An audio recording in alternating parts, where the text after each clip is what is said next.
Hello everyone, welcome to our show Creative World. I'm your host Shin Matsuba. We'll be introducing some amazing talented people, chatting with them in a one-on-one interview, hearing their stories, picking their brains, looking through the kaleidoscope of Creative World.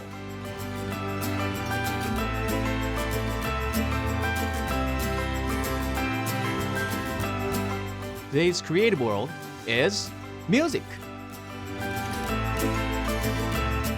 Today's guest is a legendary pianist in the jazz world. I'm sure many of you know her. She was the first Japanese to reach many things. Number 1 on the US Billboard's contemporary jazz charts. Number 1 on 3 albums including her latest one, Echo. And the first Japanese to be nominated for the jazz category of US Soul Train Music Awards. Based in LA, she continues to perform around the world, not only as a musical artist, but also contributes to society in a variety of ways through music, and has received the Japanese Foreign Minister's Award. Ladies and gentlemen, please welcome Keiko Matsui.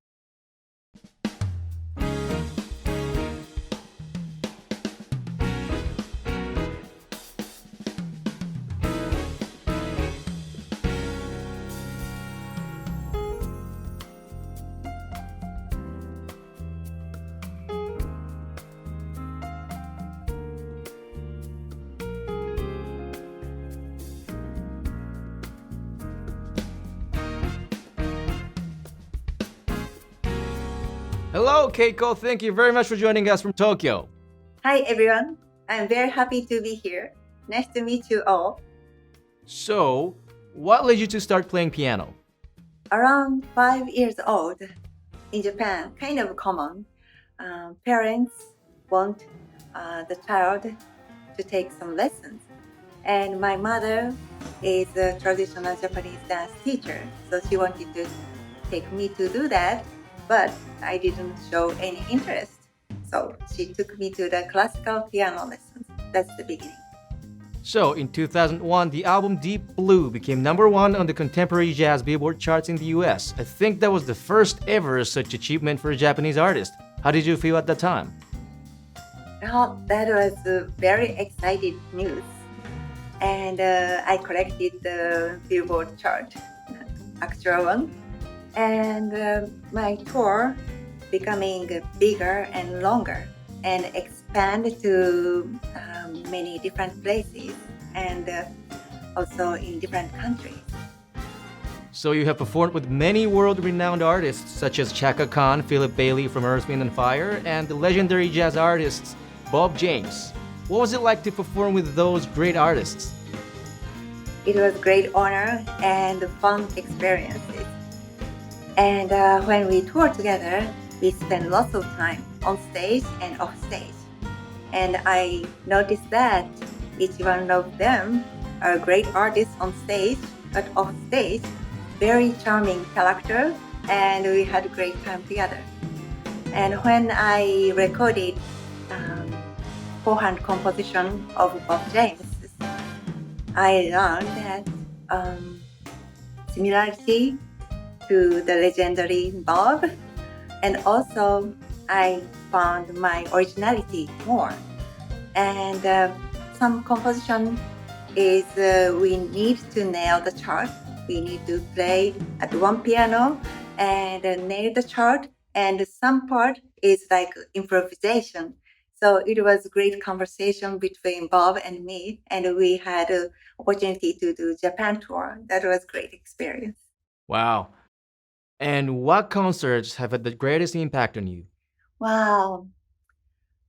In 30 years of my career in US, it was so many great moments.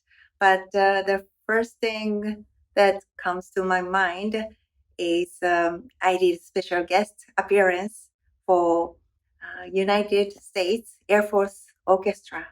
And that was my first concert with orchestra at Constitution Hall in Washington, D.C. during Cherry Blossom Festival.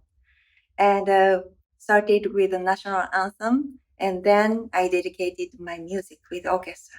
That was great memory. Wow, that's fantastic. So you have done many charity work as well. What made you to do that? I have been so fortunate to travel with my music, and I have a good health. So always I was thinking I want to do something to get back through my music.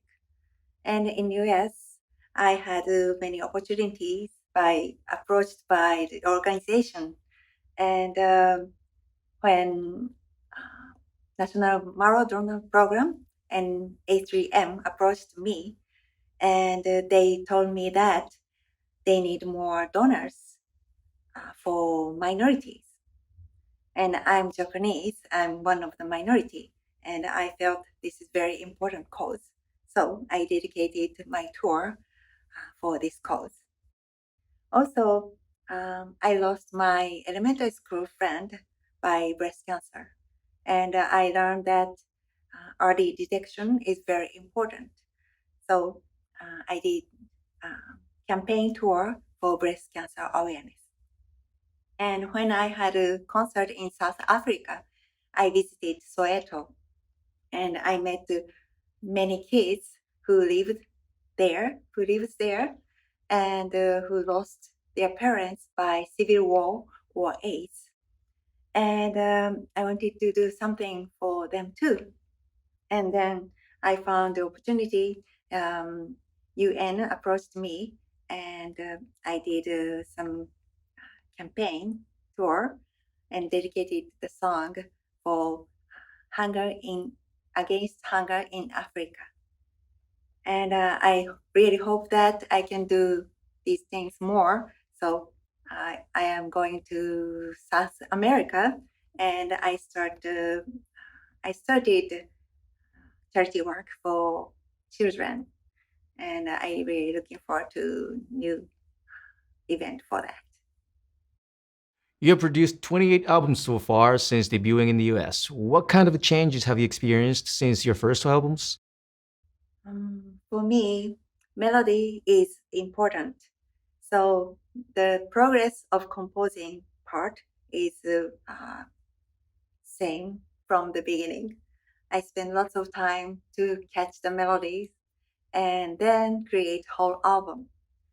But at the same time, because of this, my experience through the tour, many emotions and many thoughts come to me. So those my thoughts reflect to my music. And because of this experience, I noticed that my mission in this life is catching the melody and making album and deliver concert.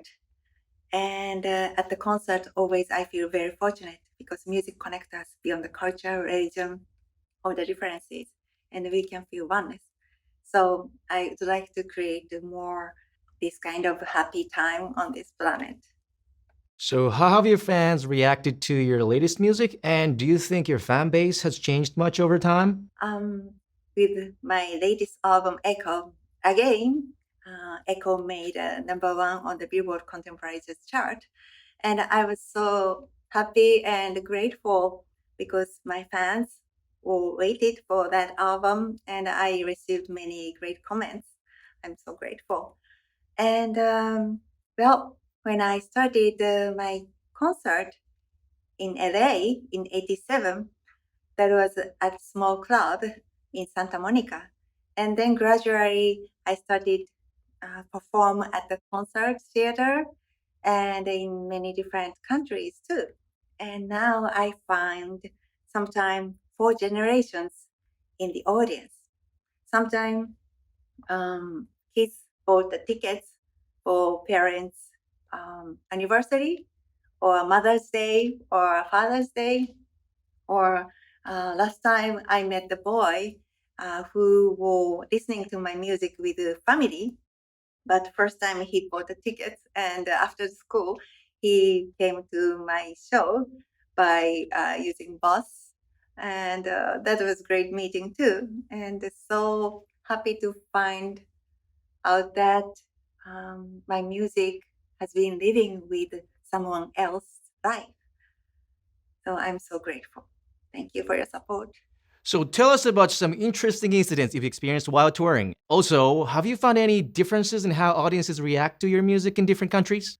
Well, I have so many behind stories. But one of them, when we tour in Eastern Europe, and this thing happened in Russia. Russia is a huge country, and we took a night train for 16 hours.